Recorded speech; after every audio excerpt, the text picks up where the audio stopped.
Hello and welcome back to Cogito Ergo Pod, the podcast that looks at the theological, mythological, philosophical and esoteric, but in a way that hopefully makes it accessible and fun.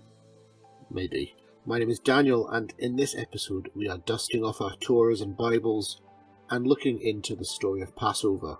We shall take a look at the story from which the Passover is taken and discuss what it is to celebrate these significant days celebrated by Jews the world over. If you like pharaohs, plagues, and a good excuse to clean your house, then this is the holiday for you. So, Passover, also known as Pesach, is a major Jewish holiday that celebrates the biblical story of the Israelites escaping from slavery in Egypt, which occurred on the 15th day of the Hebrew month of Nisan, the first month of Aviv, or spring. The word Pesach or Passover can refer to the Korban Pesach, the Peshel lamb that was offered when the temple in Jerusalem stood, to the Passover Seder, the ritual meal on Passover night, or to the Feast of the Unleavened Bread. Interestingly, there is the possibility that Passover and Pesach are two different celebrations which have been put together. In the book of Leviticus, it is suggested that these two celebrations take place on different days. Find Leviticus 23, 5-6.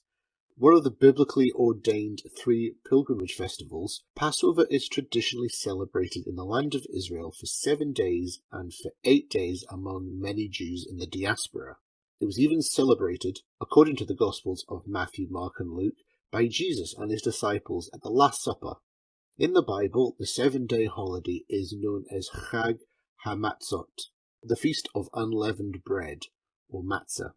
However, I am not going to get into the nuances found in the multitude of Judaic texts, which give multitudes of directions and instructions as to how Passover should be celebrated.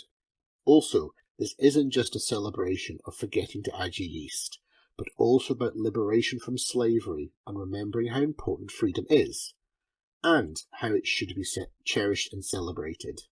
Now that we have this to work with, let us consider one of the most famous stories ever told, but may never have actually happened. In the book of Exodus, the second book of the Jewish Torah, or second book of the Christian Old Testament, the Israelites are enslaved in ancient Egypt. Moses, a Hebrew baby who was found and brought up in the Egyptian royal household, flees Egypt after killing an Egyptian beating a Hebrew slave. Moses ends up in Midian, marries, and settles down. The God of the Israelites appears to Moses in a burning bush and commands Moses to confront Pharaoh to let the Hebrews go. To show his power in the face of the Pharaonic resistance, Yahweh inflicts a series of 10 plagues on the Egyptians. 1. Turning water into blood. 2. Frogs. 3. Lice or gnats. 4. Wild animals or flies. 5. Pestilence of livestock. 6. Boils. 7. A thunderstorm of hail and fire. 8. Locusts. 9. Darkness for 3 days, and it all culminating in the 10th plague, the death of the firstborn child. This is what the Lord says about it. About midnight I will go throughout Egypt. Every firstborn son in Egypt will die, from the firstborn son of Pharaoh who sits on the throne to the firstborn of the slave girl who is at her handmill, and all the firstborn of the cattle as well. There will be loud wailings throughout Egypt, worse than there has ever been or ever will be again. And that is Exodus 11, 4-6. However, before this final plague, Moses is commanded to fix the first month of Aviv at the head of the Hebrew calendar. He instructs the Israelites to take a lamb on the 10th day of the month, slaughter it on the 14th, and dab its blood on their doorposts and lintels, and to observe the Passover meal that night, the night of the full moon. In the final plague, Yahweh kills all the firstborn sons of Egypt and the firstborn cattle, but the Israelites, with blood on their doorposts, are spared. Yahweh commands that the Israelites observe a festival as a perpetual ordinance to remember this event, according to Exodus 12:14. Pharaoh finally casts the Israelites out of Egypt after his firstborn son is killed. The Hebrews were in such a rush to leave that they forgot to add leavening agent when they made food for the road, hence the unleavened bread. God leads the Israelites in the form of a pillar of cloud in the day and a pillar of fire at night. However, once the Israelites have left, God hardens Pharaoh's heart. Pharaoh then changes his mind and pursues the Israelites to the shores of the Red Sea. Or was it Reed Sea? Moses uses his staff to part the waters, and the Israelites cross on the dry ground. But the sea closes down on the pursuing Egyptians, drowning them all, and it is all plain sailing from here on out. Wait. Hang on, let me just check my notes. Okay. So there you have it. As promised. Pharaoh, check. Plagues, check. Lamb's blood and dead children, double check. Like any good biblical story, we have all the gore and violence we should have come to expect.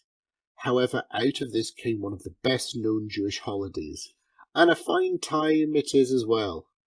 Let us leave all the nastiness behind us and take a look at what Passover looks like now. Now, before the event can actually start, there has to be a lot of preparation. Observant Jews spend the weeks before Passover in a flurry of thorough house cleaning to remove any morsel of chametz, or leavened grain, from every part of the house.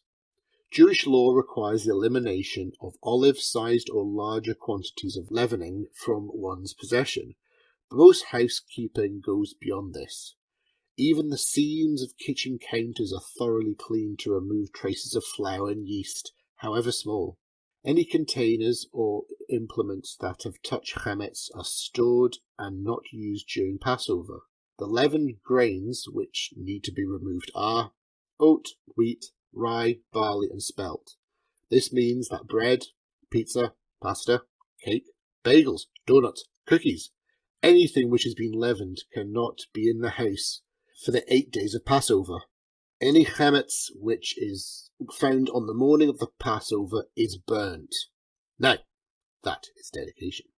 Also, part of the preparation process is to put away all utensils which have been used all year round and lock or seal these cabinets. Special utensils are used for Passover.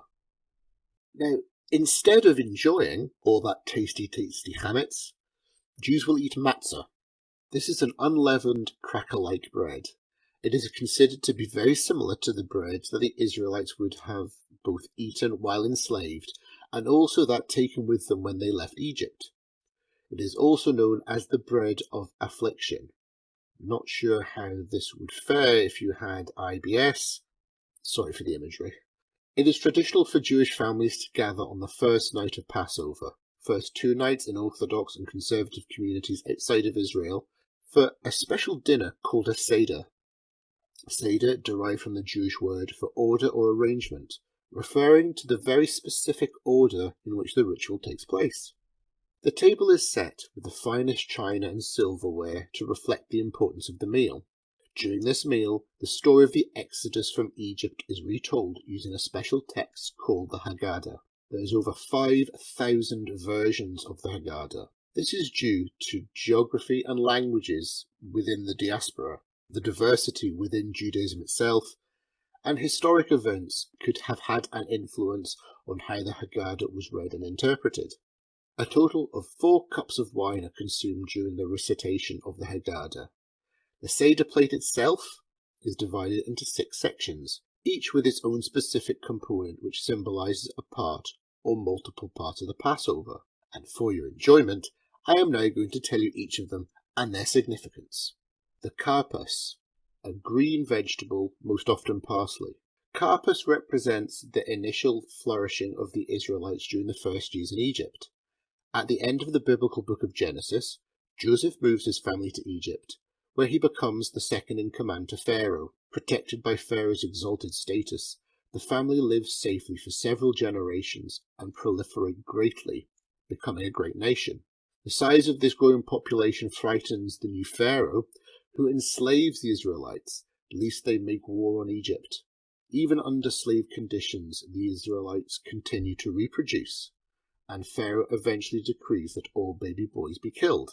In the course of the Seder, we dip the carpus in salt water, an Ashkenazi custom, or vinegar, for Sephardic custom, in order to taste both the hope of new birth and the tears that the Israelite slaves shed over their condition. Carpus also symbolizes the new spring. One of the names for Passover is Hag HaAviv, or the holiday of spring. Right around Passover, the first buds emerge, and we look forward to the warmth and sense of possibility that accompany the beginning of spring. Some Ashkenazi Jews use a potato for carpus, as green vegetables were not readily available in Eastern Europe. Then there's haroset, sweet fruit paste symbolizing mortar. This mix of fruits, wine or honey, and nuts symbolizes the mortar that the Israelite slaves used to construct buildings for Pharaoh. The name itself comes from the Hebrew word cheres, or clay. Ashkenazi Jews generally include apples in haroset, a nod to the midrashic tradition that the Israelite women would go into the fields and seduce their husbands under the apple trees, in defiance of the Egyptian attempts to prevent reproduction by separating men and women.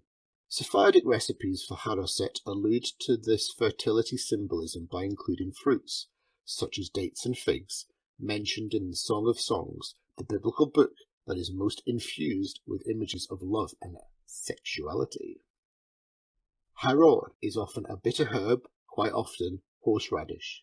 This bitter herb allows us to taste the bitterness of slavery. Today most Jews use horseradish as maror. Originally though, maror was probably a bitter lettuce, such as romaine, or a root such as chicory.